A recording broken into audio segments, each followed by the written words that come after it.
কোটা সংস্কার আন্দোলন ঘিরে বুধবারও উত্তপ্ত বাংলাদেশের বিভিন্ন জেলা।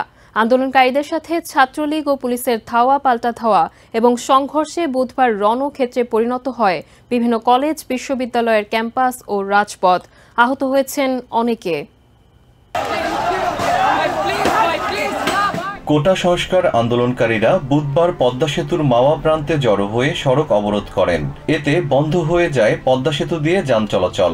জনদুর্ভোগের কথা বিবেচনায় পুলিশ পরিস্থিতি স্বাভাবিক করতে গেলে আন্দোলনকারীদের সঙ্গে ধাওয়া পাল্টা ধাওয়া ও সংঘর্ষ হয়। বরিশালে ঢাকা-বরিশাল মহাসড়ক অবরোধ করতে গেলে আন্দোলনকারীদের ধাওয়া দেয় ছাত্রলীগ। ফলে দুই পক্ষের মধ্যে সংঘর্ষ বাধে। রণক্ষেত্রে পরিণত হয় মহাসড়ক। সংঘর্ষে উভয় পক্ষের বেশ কয়েকজন আহত হন। ফেনী শহরের 0 পয়েন্টে কোটা সংস্কারের দাবিতে আন্দোলনকারীরা মিছিল বের করলে ছাত্রলীগের সাথে সংঘর্ষ হয়। এতে পুলিশ সহ কমপক্ষে 20 জন আহত হন। ব্রাহ্মণবাড়িয়াতেও কোটা সংস্কার আন্দোলনকারীদের সাথে ছাত্রলীগের ধাওয়া পাল্টা ধাওয়া হয়। শহরের বিভিন্ন এলাকায় বেশ কয়েকটি ককটেলের বিস্ফোরণ ঘটে।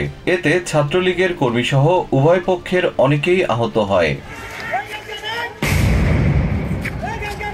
বরিশালে C&B রোডে কোটা সংস্কার আন্দোলনকারীরা জড়ো হয়ে রাস্তা অবরোধ করতে চাইলে পুলিশ বাধা দেয়।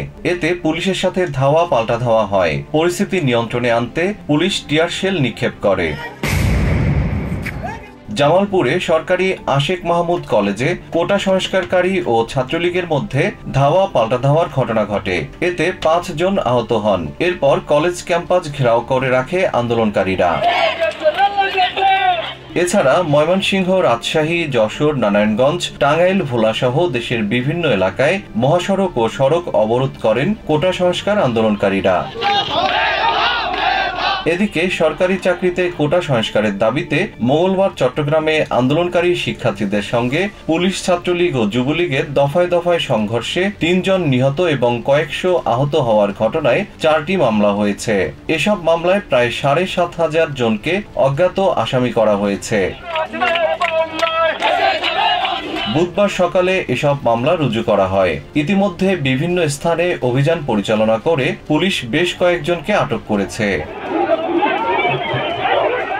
জেম শিহাব, TVN 24 নিউজ ডেস্ক।